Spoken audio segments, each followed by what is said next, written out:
Welcome to Vani stories. ఇవాల్టి కథ నిర్ణయం. కథలోకి వెళ్ళే ముందు నా ఛానల్ని సబ్స్క్రైబ్ చేసి నన్ను సపోర్ట్ చేయండి. జూన్ నెల. వర్షాలు ఇంకా మొదలవ్వకపోవడంతో ఎండ చుర్రుమనిపిస్తుంది. 1 గంట అయింది, ఇంకా వీడు రాలేదేమిటి అని వర్ధనమ్మ ఇప్పటికి ఎన్నిసార్లు అనుకుందో మనసులో. రోజు 12:30 కల్లా కొడుకులిద్దరూ భోజనానికి వస్తారు. కింద మోటార్ సైకిల్ హారన్ వినపడడంతో బాల్కానీలోంచి కిందికి చూసి అమ్మయ్య వచ్చేశారనుకుంది. పెద్ద కొడుకు భోజనానికి కూర్చుని అమ్మ అని పిలవగానే అర్థమైంది ఎందుకు పిలుస్తున్నాడో. వర్ధనమ్మకి దాదాపు 60 ఏళ్లుంటాయి. ఆవిడ భర్త తమ సొంతూరులో పంచాయతీ ఆఫీసులో ఏదో చిన్న ఉద్యోగం చేస్తూ 2 ఏళ్ల కిందట మరణించాడు. ఆ ఊరి సర్పంచ్ చొరవ తీసుకుని ఆ ఉద్యోగాన్ని వర్ధనమ్మకు వచ్చేటట్లు చేశాడు. వర్ధనమ్మ పెద్దగా చదువుకోపోవడంతో ఆవిడ తరపున ఒక కుర్రాడిని పెట్టి అతనికి ఓ 500 ఇచ్చి మిగతాది వర్ధనమ్మకి ఇచ్చేటట్లు ఏర్పాటు చేశాడు. ఇక్కడ ఒక్కదానివి ఏమి ఉంటావు అని కూతుర్లు కొడుకులు బలవంతం చేయడంతో 2 ఏళ్ల కిందట టౌన్కి వచ్చేసింది. వర్ధనమ్మకి 2 కూతుర్లు 2 కొడుకులు.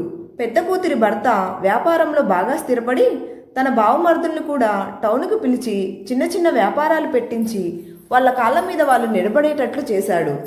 చిన్న కూతురి భర్త కలెక్టర్ ఆఫీస్లో ఏదో చిన్న ఉద్యోగం.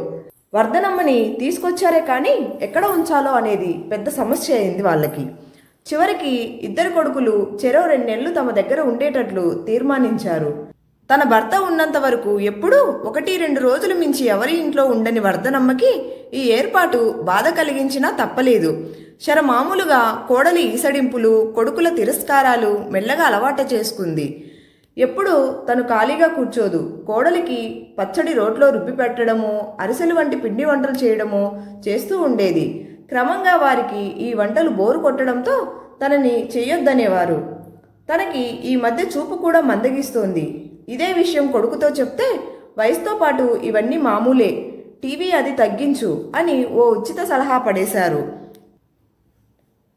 2 నెలలయ్యాక చిన్న కొడుకు దగ్గరికి వెళ్ళి అడిగితే అసలే పిల్లలు స్కూల్ ఫీజులతో టెన్షన్ పడుతుంటే ఏమిటమ్మా నీ గోల అనడంతో మౌనంగా ఉండిపోయింది. కూతుర్లను అడుగుదామంటే మొహమాటం, అల్లుళ్ళు ఏమనుకుంటారో అని. ఒకరోజు అప్పటికి ధైర్యం చేసి కాస్త ఆర్థికంగా స్థితిమంతురాలైన పెద్ద కూతుర్ని అడిగితే తను మాట దాటేయడం గమనించి ఊరుకుంది. నెల భర్త ఉద్యోగం ద్వారా వచ్చే డబ్బులు అందినా అవన్నీ కొడుకులే తీసుకుంటారు. వాళ్ళని ఓ 500 అడిగి తాను ఒక్కటి డాక్టర్ దగ్గరికి వెళ్ళి పరీక్షను చేయించుకోవడానికి మనసొప్పక అలా గడుపుతోంది మసక దృష్టితో. ఆ రోజు ఆదివారం. పెద్ద కూతురి కొడుకు కోడలు విదేశాల నుంచి వచ్చారని పెద్ద కొడుకు తన ఇంట్లో అందరికీ భోజనాలు పెట్టాడు. తనకేమో రాత్రి నుంచి విరేచనాలు. కోడళ్ళకి చెప్తే ఏదో మాత్ర ఇచ్చి భోజనాల తయారీలో మునిగిపోయారు. భోజనాల వేలయ్యింది. అమ్మమ్మేది అంటూ తన దగ్గరికి వచ్చిన మనవడిని చూడగానే వర్ధనమ్మకి కళ్ళ నీళ్లు ఆగలేదు. మనవడి భార్య కూడా అంతే అభిమానంతో పలకరిస్తుంది తనని వాళ్ళ పెళ్ళైనప్పటి నుంచి. తను భోజనం చేయకపోవడం చూసి ఆ పిల్ల విషయం అడిగి తెలుసుకుని అయ్యో అమ్మమ్మకి మోసిన్సట, ఇవన్నీ కాదు మజ్జిగన్నం పెడదాం అంటూ ప్లేట్లో అన్నం కలిపి తెచ్చి పిన్ని మజ్జిగ ఇవ్వు అనగానే తన కోడలు పెరుగు మొత్తం బిర్యానీలోకి పెరుగు పచ్చడి చేసేశాను, ఏమీ కాదులే అంటూ ఆ పెరుగు పచ్చడిలోంచి కాస్త పెరుగు తీసి ప్లేట్లో వేసి కాసిన్ని నీళ్లు పోసింది. కొడుకులు టాబ్లెట్స్ తెచ్చి వేద్దాము తగ్గిపోతుందిలే అంటున్నా వినకుండా మనవడు వాడి భార్య తనని డాక్టర్ దగ్గరికి తీసుకెళ్లి మందులు ఇప్పించి కానీ వదల్లేదు. కోడళ్ళు మేము చూసుకుంటాము అన్నా వినకుండా తనని పెద్ద కూతురింటికి తీసుకెళ్లాడు మనవడు. ఎప్పుడు పొద్దున మధ్యాహ్నం అలా ఒకసారి వచ్చి కూతురిచ్చిన టీ తాగి వెళ్ళడం తప్ప ఇలా ఎప్పుడు అల్లుడి ముందర పడుకోవడం ఎరగని వర్ధనమ్మకి సిగ్గుగా ఉన్నా తప్పలేదు ఆ రాత్రి అక్కడ ఉండటం. రాత్రంతా మనవడు వాడి భార్య తన పక్కన కూర్చుని గంటకి డాక్టర్ ఇచ్చిన గ్లూకోజ్ నీళ్లు కలిపి ఇవ్వడంతో మరుసటి రోజుకి కాస్త లేచి తిరగగలిగే శక్తి వచ్చింది.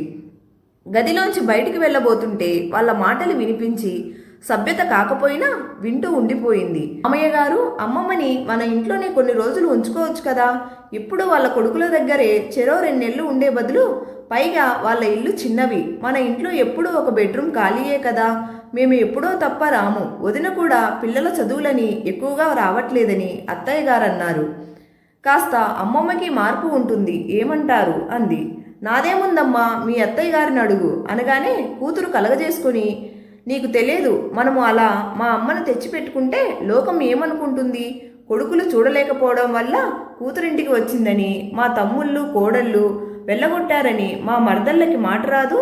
అయినా వీడు తీసుకొచ్చాడని ఏమీ అనలేదు, కానీ ఎప్పుడైనా జ్వరం వచ్చినా ఏమొచ్చినా వాళ్ళే చూసుకుంటారు.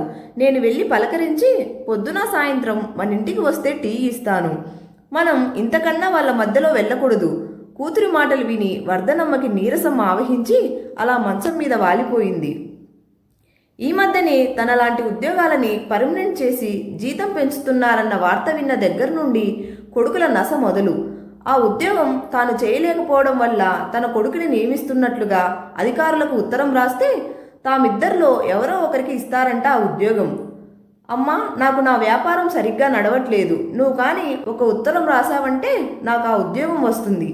ఏదో వేణీళ్ళకి చన్నీళ్ళలా కాసిన్ని డబ్బులు వస్తాయి అని పెద్ద కొడుకంటే, ఇద్దరు పిల్లలతో కష్టంగా కాస్త డబ్బులు సర్దని చిన్న కొడుకు నస.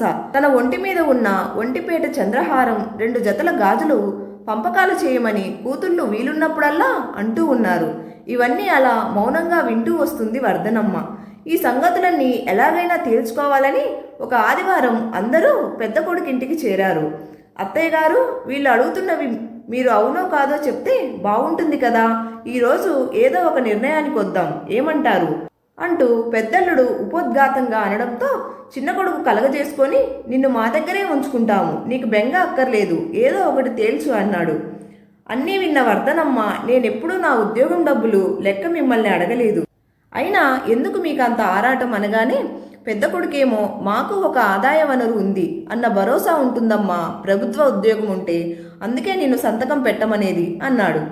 మొన్న మన ఊరిలో మాస్టర్ కనపడి చెప్పారా, నీ కొడుకులకి ఆ ఉద్యోగం రావడం కష్టమని, ఆ ఉద్యోగం అల్పాదాయం కలవారికి అట అనగానే కొడుకు విసురుగా, అవన్నీ నేను చూసుకుంటాను, కానీ నువ్వు ఉత్తరం మీద సంతకం పెట్టు చాలు అనగానే వర్ధనమ్మ మొహం చిన్నబోయింది. ఇదేమీ పట్టించుకొని కూతురులేమో, అన్నీ బాగుండగానే పంచుకుంటే బాగుంటుంది కదమ్మా అని పాతపాటే అందుకున్నారు. ఎప్పటినుండో అనుకుంటున్న మాటే ఈసారి ఎలాగైనా పిల్లలకి చెప్పాలని అక్కడే కూర్చొని, సరే అలాగే ఇస్తాను, కానీ ఒకసారి అందరము కాశీ వెళ్దాము అనగానే షాక్ తిన్నట్లుగా చూశారు అందరూ. ఈ వర్షాకాలంలో కాశీ ఏమిటి అని కొడుకంటే, మీరు అంతంత దూర ప్రయాణాలు తట్టుకోలేరత్తయ్యా అని కోడలు ప్రేమ కురిపించింది. అది విన్న పెద్ద కూతురేమో, అమ్మో నాకు కాళ్ళు నొప్పులు అంటే, నాకు ఆయాసం బాబు అని చిన్న కూతురు సాకులు చెప్పారు. స్వతంత్ర సమరయోధుల కోటాలో వాళ్లతో పాటు ప్రయాణించి నెల క్రితం దక్షిణ భారతదేశ యాత్ర చేసొచ్చినప్పుడు లేవా కాళ్ళ నొప్పులు అని పెద్ద కూతుర్ని అడగాలని నోటిదాకా వచ్చిన మాటని గొంతులోనే నొక్కి పెట్టేసింది. ఎన్ని చెప్పినా ఆవిడ వినకపోవడంతో చివరికి తప్పక ఆవిడ ఇద్దరు కొడుకులు కోడళ్ళు కూతుర్లు అల్లుళ్ళు ప్రయాణమయ్యారు. కాశీ చేరి విశ్వేశ్వరుని పూజించి దగ్గరలోని ఇతర గుళ్ళు గోపురాలు చూసుకొని తిరుగు ప్రయాణమయ్యారు. రైలు టైం అవుతుంది, వర్ధనమ్మ జాడ మాత్రం లేదు. అమ్మకి భాష రాదు, మనతో ఉండక ఎక్కడికి వెళ్ళింది అని కూతుర్లు నసిగితే, అత్తయ్య ఎప్పుడూ ఇంతే, ఇలా మమ్మల్ని టెన్షన్ పెడతారు అని కోడళ్ళు అందుకున్నారు. ఎంత వెతికినా ఎక్కడా జాడలేదు. ఇంతలో వీరి దగ్గరికి ఒక నడివయస్కుడు వచ్చి, వర్ధనమ్మ గారు తీసుకురమ్మన్నారు మిమ్మల్ని అంటూ వారిని ఒక వ్యాన్లో కూర్చోబెట్టుకుని బయలుదేరాడు. అసలేమీ అర్థం కావట్లేదు ఎవరికి కూడా. ఎన్ని ప్రశ్నలు వేసినా ఆ వ్యక్తి సమాధానం మాత్రం చెప్పకుండా, కాసేపు ఆగితే అంతా మీకు తెలుస్తుంది అని మాత్రం చెప్తున్నాడు. కాశీ నుండి ఓ అరగంట ప్రయాణం తర్వాత ఒక చిన్న ఆశ్రమం లాంటి దాని ముందు వ్యాన్ ఆగింది. అయోమయంగా చూస్తూ అంతా కిందికి దిగారు. లోపలికి వెళ్ళగానే వర్ధనమ్మ వయసు వారు, ఇంకాస్త ఎక్కువ వయసు ఉన్నవాళ్ళు కనిపించారు. మేమేం తక్కువ చేశామని అమ్మ ఇలా వృద్ధాశ్రమంలో చేరింది అని కూతుర్లు కోడళ్ళు చెంగుతో కళ్ళొత్తుకుని ఏడుస్తుంటే, అల్లుళ్ళు కొడుకులు షాక్తో అలా నిలబడిపోయి లోపల నుంచి బయటికి వస్తున్న వర్ధనమ్మ గారిని చూసి, అమ్మా ఏమిటి ఇదంతా, మమ్మల్ని సాధిద్దామనా అని పెద్ద కొడుకంటే, అసలు ఆలోచించే చేశావా అని చిన్న కొడుకు కయ్యిన లేచాడు. అందరి మాటలు శాంతంగా విన్న వర్ధనమ్మ దృఢకంఠస్వరంతో, నేను ఎవరినో సాధిద్దామనో మిమ్మల్ని ఏడిపించాలనో ఈ పని చేయలేదు. ఆలోచించావా అన్నారు కదా, ఇన్నాళ్ళకి నా గురించి ఆలోచించాను కాబట్టే ఈ నిర్ణయం తీసుకున్నాను. మీరు నన్ను ఎలా చూశారో మీ మనసులకు తెలుసు. నేను ఇక్కడ వృద్ధాశ్రమంలో ఉండడానికి మీకు కానీ ఖర్చు అవ్వదు. ఇక్కడ వంట మనిషిగా చేరాను. ఒంట్లో సత్తువ ఉన్నన్నాళ్ళు వీళ్ళు ఏదో ఒక పని చేయనిచ్చి సత్తువ ఉడిగిపోగానే వాళ్ళే ఇంత అన్నం పెట్టి రాలిపోయే వరకు పోషిస్తారు. చివరి దశలో ఉన్న అనేక మందికి నేను సేవ చేస్తున్నాను అంటే నాకే గర్వంగా ఉంది. నేను ఆ స్థితిలోకి వచ్చినప్పుడు ఎవరో నాకు చెయ్యకపోరు. ఈ ఆశ్రమం ఇలా గత 15 ఏళ్లుగా నడుస్తుందట. మన ఊరి మాస్టర్ ద్వారా విషయం తెలుసుకున్నాను. కొడుకులకి నేను బరువు, కూతుర్లకి పరువు సమస్య ఎలాగా అని ఆలోచిస్తుంటే ఇది మంచి అని తోచి ఇలా చేశాను. మీరు తిరిగి వెళ్ళగానే నా గురించి ఊర్లో అందరూ అడుగుతారనే కదా మీ సమస్య. గంగా నది పడవ ప్రమాదంలో పోయానని చెప్పండి, లేదా ఆకస్మిక వరదల్లో కొట్టుకుపోయానని చెప్పండి. ఎప్పుడూ నేను మన ఊరికి రాను, ఇక మీరు బయలుదేరవచ్చు అని లోపలికి వెళ్తున్న ఆవిడ కేసి చూసి సంభ్రమాశ్చర్యాలతో చూస్తుండిపోయారు. ఇంతలో ఆవిడ వెనక్కి వచ్చి నేను ఉద్యోగం చేయలేకపోతున్నాను అని రాసిన ఉత్తరం మాస్టర్ దగ్గర ఉందిరా. నా కొడుకుల వ్యాపార ఆదాయం ఇంత అని కూడా రాశానందులో. గవర్నమెంట్ రూల్స్ అనుమతిస్తే ఉద్యోగం చేసుకోండి. ఇక నా చంద్రహారం గాజులు కూడా మాస్టర్ దగ్గరే ఉన్నాయి. గిల్టు నగలికి ఎంత వస్తుందో నాకు తెలీదు అని వర్ధనమ్మ అనగానే కూతుళ్ళ మొహంలో రంగులు మారాయి. మీ నాన్న పోవడానికి 2 ఏళ్ల ముందు ఆయనకు జబ్బు చేసింది. పిల్లల దగ్గరికి వెళ్దామంటే ఆయన ఒప్పుకోలేదు. పిల్లల్ని అపార్థం చేసుకుంటున్నాడని ఎంత తిట్టానో. నా బంగారం అమ్మి వైద్యం చేయించాము. మేము అప్పుడు ఊర్లో ఉండడంతో ఇవన్నీ మీకు తెలీదు. నీకు పిల్లల అసలు స్వరూపాలు తెలుస్తాయి చూడు అంటూ ఆ గిల్టు నగలు నా ఒంటి మీద వేశాడు మీ నాన్న. ఆయన అన్నదే నిజమైంది. ఇక మీరు వెళ్ళొచ్చు, నా కోసం ఎవరూ రావక్కర్లేదు అని చెప్పి లోపలికి వెళ్ళిన కాసేపటికి తేరుకున్న వర్ధనమ్మ కొడుకులు అసలు ఆవిడని మీరే బలవంతంగా తీసుకొచ్చారు అంటూ ఆశ్రమాధికారులతో వాగ్వాదానికి దిగారు. ఆవిడే స్వయంగా ఇక్కడ చేరుతున్నట్లు ఇచ్చిన డిక్లరేషన్ చూడగానే చేసేదేం లేక వెనుదిరిగారు.